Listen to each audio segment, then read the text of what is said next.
Hey everybody, Dustin DePirac here, columnist Jeremy Price.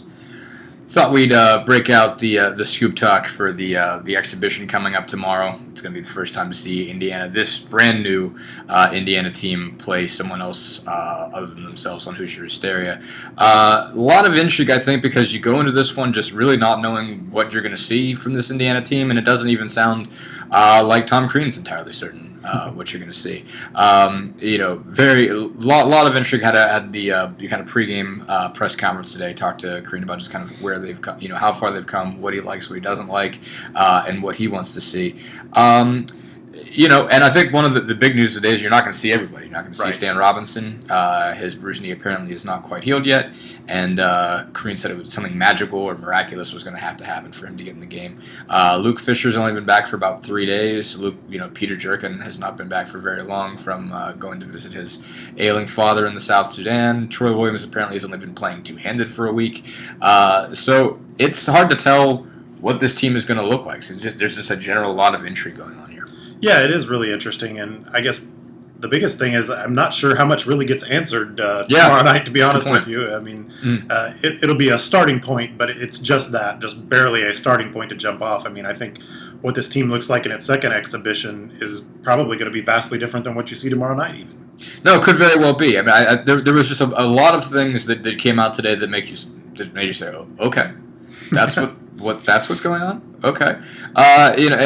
For one thing, I think this wasn't surprising when Noah Vonleh said, I've been playing small forward, power forward, center. I've done a little bit of point guard. It didn't sound like that was you might play here. It's here's the ball, this is how you find out what everyone else does sort of situation. It's not like we're ever going to actually play you here.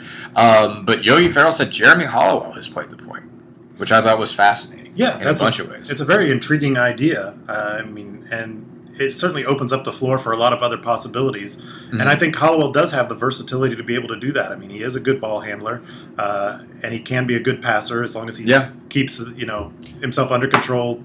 Mm-hmm. Doesn't get hurried or whatever. I think he could set up things and certainly. Yeah, I mean, there were times he had to handle the ball at Lawrence Central. It happened more than a few times. Basically, I remember it happened against Bloomington South for one thing.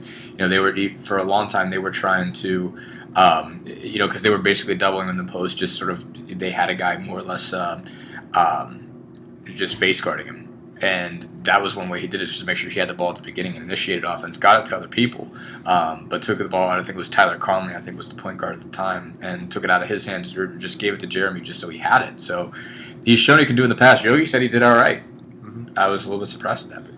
But I think the main idea between having a Hollowell or a Vonleh play the point, maybe not the point guard, but handle the ball or whatever. It's mainly about spacing the floor, and for this team, that's going to be crucial, especially until you kind of get some defined roles and figure out who can fill what. They got to figure out a way to open up some space for guys to operate in. Right. And if you go with the traditional, put the ball in Yogi's hands at the top of the key and go from there, there might not be as much space to operate in initially. But you take one of these bigger guys out, put the ball in their hands out on the perimeter, let Yogi run around a little bit, kind of play off the ball. Certainly opens up some things, some cutting lanes, some different screening options, maybe some ball screen situations that are a little bit different, and would open up the floor for this offense that's obviously going to be a work in progress for a while. Yeah, the team that someone asked Tom Crean what his lineup was going to look like if he had any idea, and he said, no, I really, really don't. And one thing he mentioned, he talked at length about the idea that positions don't matter in the same way anymore, and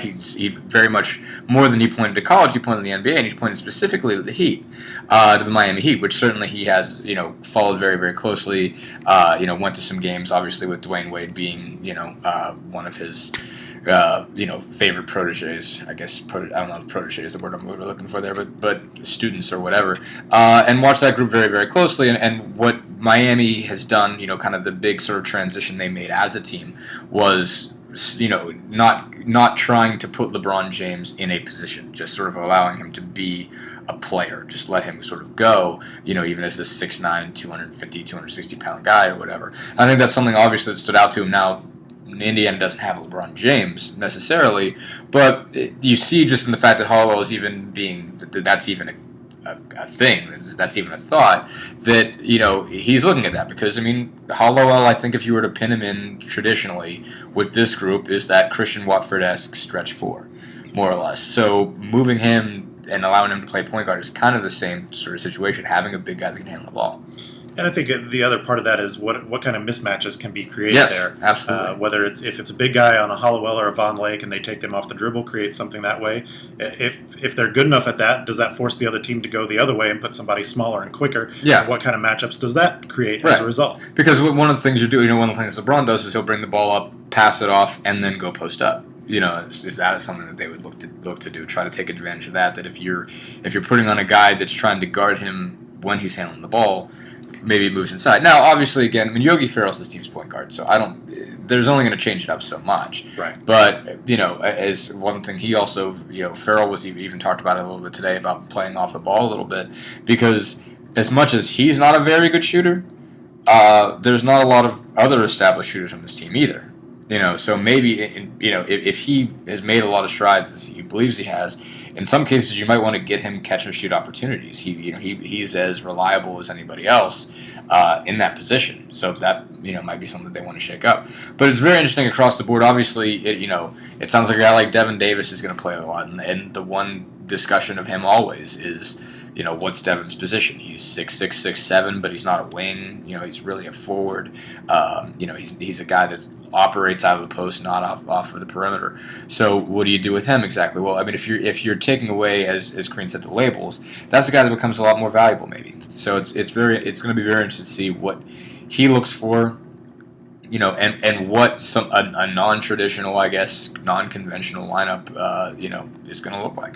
Yeah, and for this team, it really isn't about positions. It's about roles, and that's what this team has to find out, is who can fill what role, whether it's the three-point shooting role, the scoring role, the rebounding role, the defensive role. I mean, pretty much everybody who fit any one of those categories last year, it was pretty much gone. So more or less. You've got to find new people to fill those roles, and from whatever position they come from, but you've got to find somebody that can provide those things. Exactly. And the big thing is really going to be, as Crean's pointed out a few times, defense is going to be huge for this group, because there isn't, as he said, there's not a lot of guys that have had to make big shots in games. Really, Ferrell and Sheehy are the only ones, and both of those guys shot, I think, under 37% from three last year. I think Sheehy was about 36.4. Ferrell, I think, was just a hint over 30, just because he started, just poorly, I guess, is the best way to just put it that way. I mean, I think he made one of his first 20 or something like that. Maybe it was less than that, maybe 12. But I mean, his early start, having a hard time getting a 3-pointer to fall,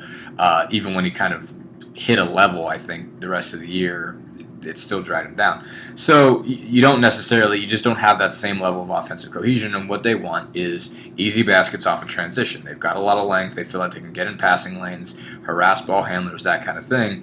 But in order to really be able to do that, you still have to have, you still have to be disciplined, basically. You still have to understand communication, know how to switch off a ball screen, that sort of thing. And that, it seems like they're coming along with that, but Crean still has some misgivings, I think, on that side of it. Yeah, I think the word you mentioned there, communication, is what's really going to be critical for this team. And it's what they might learn the most from a game like this exhibition game against Southern Indiana, is just that communication on defense, letting each other know where to be, how to switch screens, just all those little things that are involved in a game. And with a team like Southern Indiana that's probably has a lot of experience, has guys that have been down the road before, is going to understand what they're trying to do offensively. That's going to be even more critical, and they're probably going to get burned a few times, and that's what this is for. No, this is a good. It should be pointed out here. This is not a walkover Division II team. This is a good one. They were 23-8 last year, made the NCAA tournament. They've got a lot back. They're actually, I guess you could say, lucky for Indiana. They don't have their best player. Orlando Rutledge is an academic issue. He was their leading scorer with 16.5 last year. But they've got 6 or 7 guys who are 6'7" or taller. They've got size. I mean, they've got a lot more size than a Division II team usually has. They led all of Division II, in rebounding margin last year.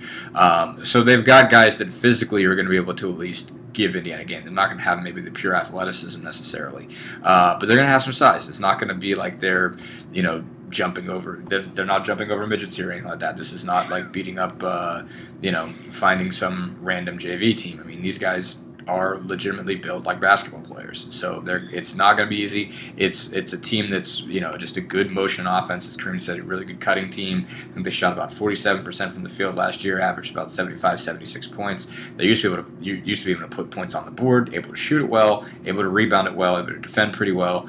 Again, they don't do it as high a level of athleticism as Indiana's probably going to bring, but they are not going to be pushovers either. Yeah, and we've seen the last few years in college basketball, there have been a handful it's of almost always of at least upsets, one a year. One D2 or D3 D3 team a year pulls off, usually a D2 team, or very, very rarely a D3 team because that's non-scholarship and it's a different ballgame. But almost always somebody pulls it off. And you never know who it's going to be. And then good teams that have ended up being really good, have lost to D2 teams. I think there was a Syracuse team one year that got beat by, I can't remember who, it totally escapes me, but they ended up being like a Sweet 16 Elite 8 team, and they lost to a Division II team to start the season. And I think that's why Crean mentioned that somebody was asking how much playing time to give different guys and so on. Well, at the end of the day, he just wants to win a game. You really don't want to walk out of this first one with a loss. So. No, you really don't. You want to give them some confidence, but it is real competition. Crean said, and for all the criticisms as there are for his non-conference schedule, he really made a point to go after really good teams for the exhibition. So take that as you will. Anyway, so that's it. So back at Assembly Hall tomorrow night, first time with this new group. Very different era coming. So all right, thanks guys, and we'll see you then.